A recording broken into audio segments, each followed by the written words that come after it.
日日都要返工，邊度咁得閒睇住個市？如果想靠股票賺錢嘅話，有咩辦法可以兩樣都做到呢？今日條片我就會教點用 AI 我嚟幫你留意住幾百隻甚至幾千隻股票，變咗一有交易機會，你會即時知道，甚至你可以 set 到佢自動幫你交易。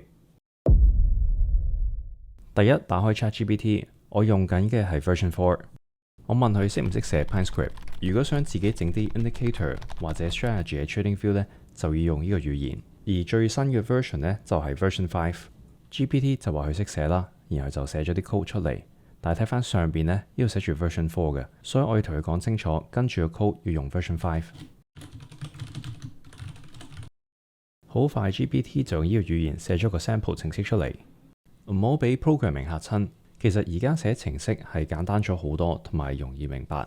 喺呢個 code 度有兩間嗰啲呢，例如呢個位就係 comment， 即係呢啲唔係俾電腦讀，係俾人讀嘅。我嚟解釋個 program 做咩。而家有 AI 寫程式即係容易咗好多，因為佢可以幫你做個框架出嚟，然後你就做啲細嘅 adjustment，我嚟調整個程式。我哋嘗試了解呢個 code。首先有個 variable 叫 SMA value， 佢係咩嚟嘅呢？就係用 TA Technical Analysis 裡面嘅 SMA Simple Moving Average 嘅 function， 而佢點樣計出嚟呢？就用個 closing price 同埋14天。有好多功能已經發明咗，我哋唔需要自己 define 乜嘢係 moving average， 我哋用佢嘅 TA library 裡面嘅 SMA function， 咁就攞到條線出嚟。我哋而家知道 ChatGPT 可以寫 Python script， 跟住就講 TradingView。平時我哋用 TradingView 主要我嚟睇圖，因為佢畫圖嘅功能好強。但係其實佢仲有好多有用嘅功能。今日我哋用嘅呢，就係個 Python Editor 喺下面呢度，撳一撳佢就會彈呢個出嚟。我哋開個新嘅 file 喺右手邊撳 Open， 然後 Indicator。跟住我哋點樣將 ChatGPT 寫嘅程式擺落 TradingView 呢？好簡單嘅啫，喺 GPT 嘅界面右上角撳 Copy， 然後將佢放落 TradingView 度。你見到呢度寫住 At Version 5， 咁喺 TradingView 嗰度我哋就去翻 At Version 5嗰行開始 paste 落去 Control V。然後就喺右手邊撳 Save， 俾個名佢，跟住下面你就會見到寫住 Compiling， 然後就 Save 咗啦。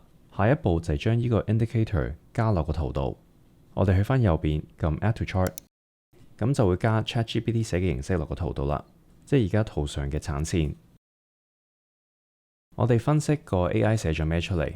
每一次個 Closing Price 係 cross over with 呢個 Moving Average， 我哋用咗14嗰個呢，就會做成一個 Buy Signal 嘅。而有 buy signal 嗰時呢，佢就會整一個綠色嘅 arrow 出嚟。我哋 zoom in 啲睇，本身嘅股價呢，喺呢條 moving average 以下，然後向上 crossover 呢，呢度就做咗 buy signal 出嚟，所以有個好細嘅綠色箭嘴。呢度又係。如果你想將呢個 indicator 做少少改變，例如個平均線由14日轉到20日，我哋就翻下面 Python Editor 嗰度，呢度 SMA 由14轉做20，跟住就 save 多一次。加上圖之前，首先整走現時嗰個先，撳個交叉啦，然後再落翻去撳 Add to Charts。而家見到嘅程式呢，就係利用20天平均線。如果驚做錯，唔想搞彎個程式嘅話，可以叫 ChatGPT 幫你做個 change， 咁佢就會幫你改噶啦。但係留意翻，而家就算俾錢用 ChatGPT Version 4呢，每3個鐘佢就會出25個 message， 所以細嘅改變我情願自己做。唔好嘥咗啲寶貴嘅 quota。而家你識得用 ChatGPT 我嚟寫程式，然後擠落 TradingView 度，跟住我哋就講點樣用佢我嚟揾錢。但係首先，如果你中意條片，或者中意阿朱一個有10幾年投行經驗嘅專業投資者分享佢交易經驗嘅話，就請你撳 Like、Subscribe 同埋 share 呢條片俾朋友睇。咁樣做嘅話，會鼓勵我拍多啲。我哋有好多嘢可以吩咐 GPT 做，我跟住會示範叫 GPT 幫我 backtest 一個出名嘅技術分析圖表。呢個 pattern 叫做 Cup and Handle。未有 AI 之前，如果要寫個程式我嚟做 backtest， 例如用 Excel VBA 或者 Python， 我就要喺個程式度解釋咩係 Cup and Handle， 而唔係用英文，但係用數字我嚟解釋。例如左邊嘅杯頂同埋右邊嗰個點樣可以用數目嚟形容，個杯底同杯頂又爭幾多個 percent， 呢啲要我 define 晒出嚟，個程式先至明白乜嘢係 Cup and Handle， 然後先知道應該幾時做交易，咁先做到個 backtest， 幫我試個策略賺唔賺到錢。而家有人工智能就簡單好多啦。我首先問 GPT 佢知唔知咩係 Cup and Handle 圖案？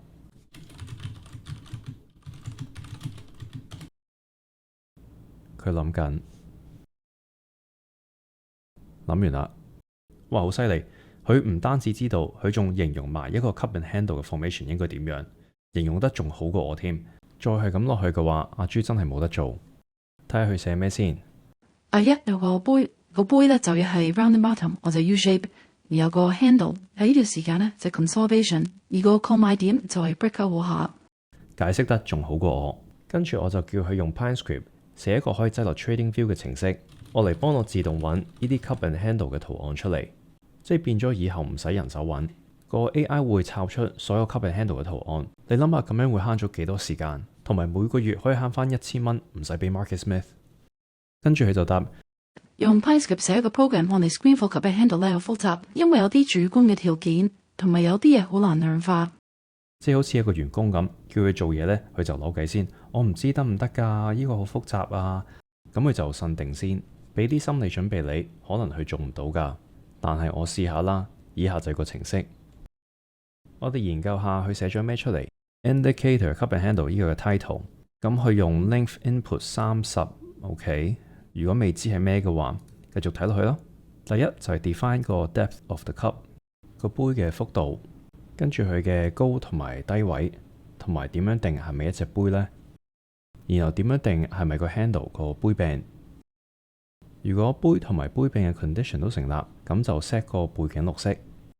好，試下擠落去先 ，copy code， 然後呢就 delete 咗之前嗰個 sample 啦。咦，做咩事啊 ？OK。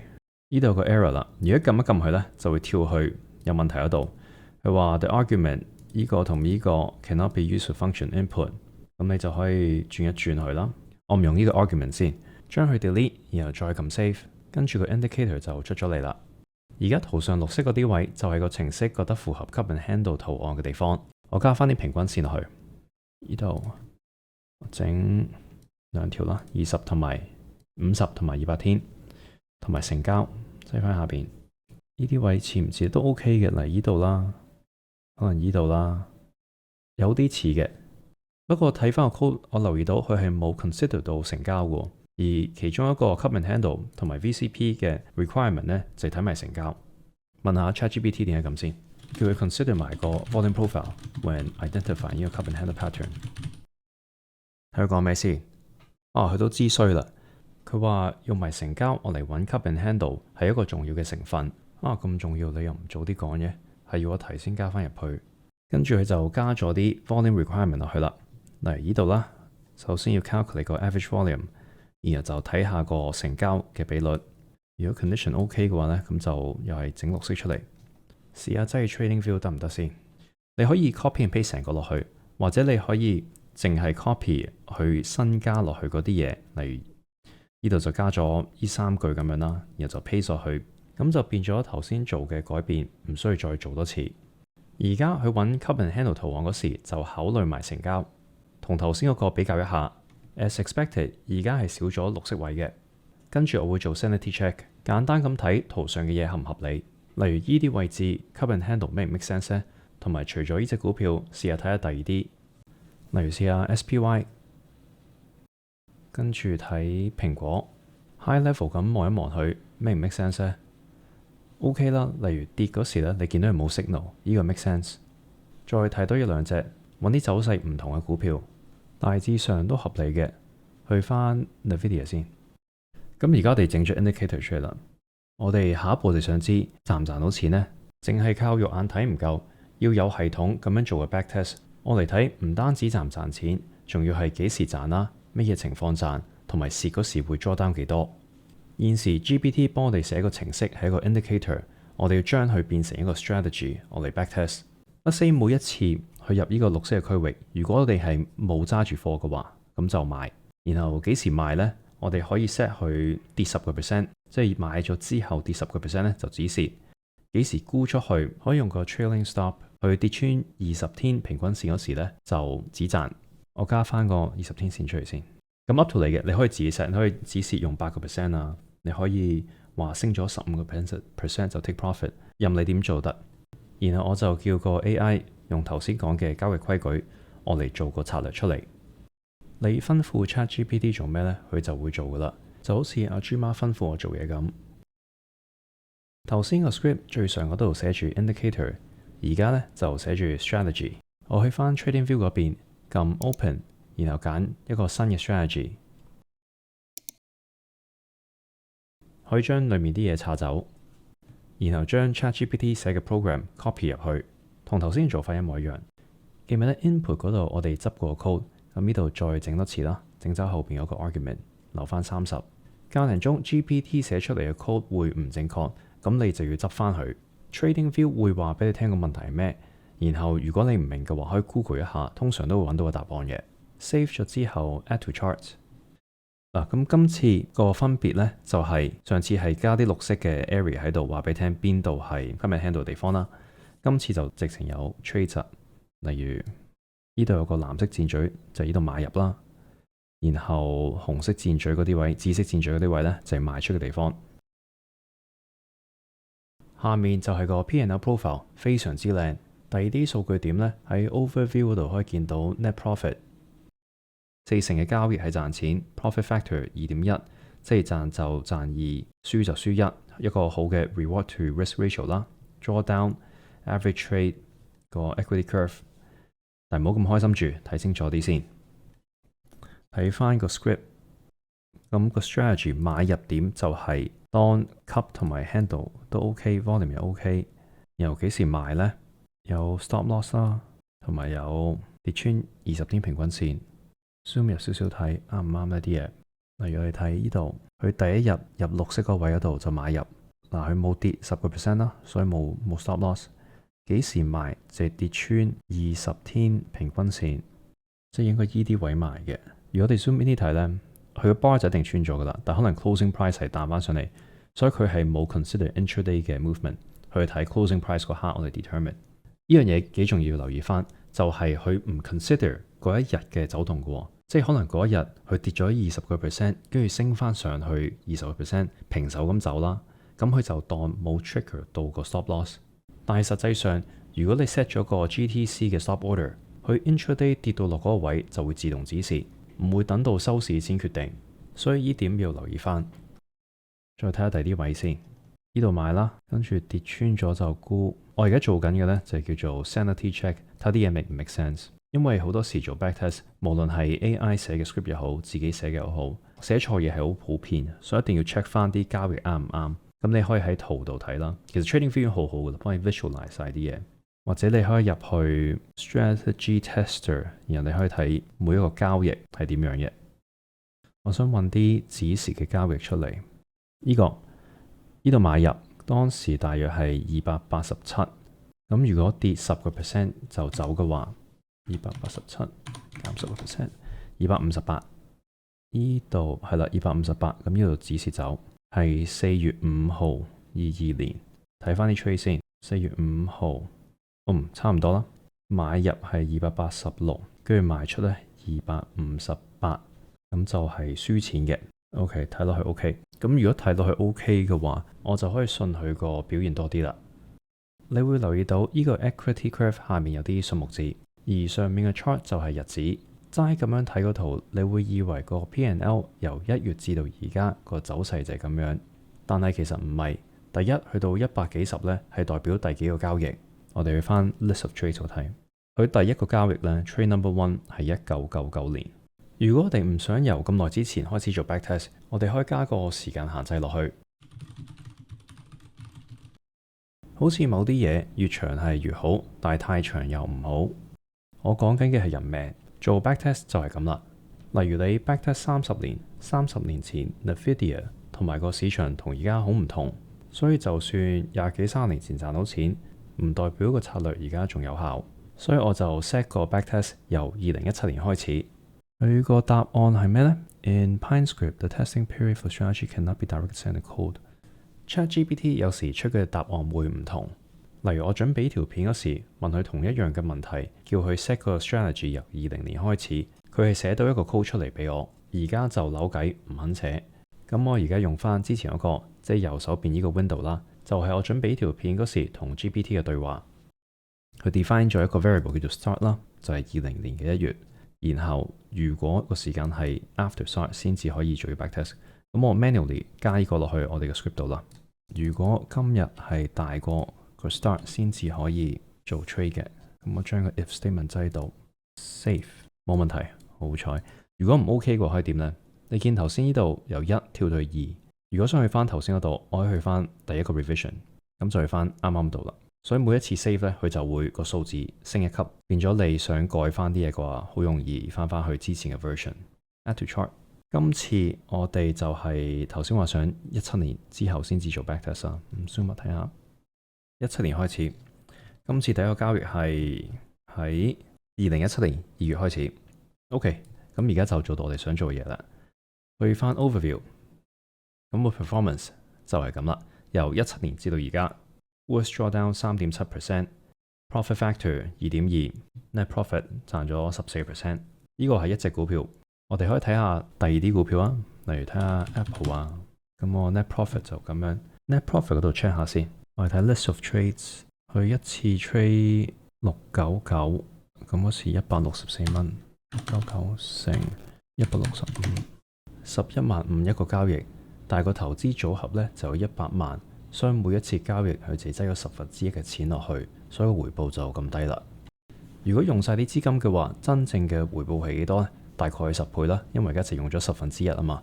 我哋叫 ChatGPT 改一改個 script， 將每一個交易都用我哋嘅 initial capital， 即係100萬，用一個 fixed trading size， 冇 compounding 喺裏面。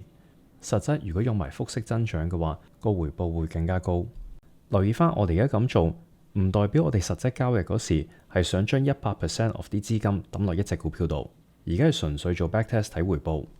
ChatGPT 就寫咗個新嘅 program， 唯一嘅改變呢，就而家 define 埋個 trade size， 我 set 咗係100萬 ，save。同樣係蘋果啦，頭先個 return 咪14% 嘅，而家係140%，差唔多10倍嘅分別。因為而家我哋係用盡個100萬嘅資金，咁係咪代表如果你冇100萬美金就實行唔到呢個策略呢？梗係唔係啦，任你教嘅啫嘛。你可以 set 去10萬 ，set 去1萬 ，set 去1000，任你嘅啫。除咗蘋果之外，我哋仲要睇第二啲股票，最好 backtest 晒指數裏面所有嘅成分股，因為我哋玩呢個策略嗰時唔係淨係 trade 一隻股票噶嘛，我哋唔係淨係 trade 蘋果。如果第二啲股有 cup and handle 然後突破，我哋都會想交易佢哋。所以如果想知成個策略嘅回報嘅話，就要 test 晒所有股票。呢個係 Adobe，ADBE。去翻 overview 嗰度睇下佢成績先，都係唔錯，賺咗70幾%，drawdown 15%。睇下一隻表現差啲嘅股票先 ，Meta， 佢之前嗰年由400跌到落 under 100蚊，同樣喺18年嗰時曾經又係大跌啦。而呢個策略嘅好處就係會避咗呢啲地方，當佢升嗰時先買，跌嗰時呢就用個 trailing loss 我嚟止蝕或者止賺。跟住一度 test 股票呢，就一度可以記低佢嘅回報。例如 Nvidia 73%、Apple 135%、Meta 63%、Walmart 50%，呢啲 number 作出嚟嘅啫。咁我擠喺個 spreadsheet 度啦，一度加落去，直至有晒我想交易嘅股票，例如所有 S&P 500裏邊嘅股票，跟住就睇一個平均回報啦。咁樣就攞到一個 rough 嘅 approximation， 呢個策略嘅成績，呢幾年點。咁我 emphasize 呢個只係一個 rough approximation。如果想做個 exact 嘅 backtest 嘅話，就真係要 manually 寫個 program 出嚟，計翻幾時有邊個 position。不過而家 at least 我哋有個 idea，cup and handle 賺唔賺到錢？而家答案係可以嘅。喺呢條片你見到 ChatGPT 做出嚟嘅交易程式表現非常之好。除咗 cup and handle，你可以叫佢測試好多唔同嘅嘢，你形容到出嚟，佢就可以做。例如你想 RSI 去到70，MACD 去到某一個位，然後 moving average 點樣 cross over 就做個交易嘅話，你形容俾佢，佢就可以寫出嚟俾你。跟住再將佢 backtest， 然後寫低佢嘅成績。除咗有 cup and handle strategy， 而家有策略2同埋策略3，咁變咗我哋唔單止喺股票方面 diversify， 連個策略方面呢都係 diversify 咗。所以最終嗰100萬資金喺呢個例子度，1/3擠咗喺 cup and handle 策略，1/3擠咗喺第2個策略，而1/3呢擠咗第3個。然後 within 嗰33萬，只係一個細部分俾 Nvidia、俾 Apple、俾 Meta 等等。我哋唔係將100% 抌晒落任何一隻股票度㗎。當揾到一個 OK 嘅策略之後，如果想實行嘅話，要點做呢？或者平時要返工，點樣可以留意住咁多隻股票呢？喺呢方面 ChatGPT 同埋 TradingView 又幫到你。我哋而家再加啲入落程式度，當隻股票去到 cup and handle 嗰時，有個 buy signal 咧，就會 send 個提示俾我，可以通過 email 或者手機 send alert， 或者可以直接駁落 IB 等佢自動 trade。我哋喺個圖度 right click， 然後加個 alert。condition 咧就 set 做我個 cup and handle indicator 啦，將呢個 alert 加落你留意緊嘅股票度，然後佢一有買入信號，你就會收到 notification 喺 email、手機同埋電腦。如果想駁落 IB 令到佢自動交易，就撳 Trading Panel， 然後喺 IB 嗰度撳 Connect， 跟住咧佢就會叫你 log in， 跟住就會將你嘅 Trading View 同 IB 連結，變咗你啲 Trading View 嘅 alert 咧可以直接落盤落 IB， 變咗全自動化呢個程式交易。喺呢條片我主要嘅目的係逐步咁教觀眾點樣用 ChatGPT 同埋 Trading View 我嚟做 backtest， 同埋整 indicator 我嚟幫我哋減輕要睇住股市嘅時間。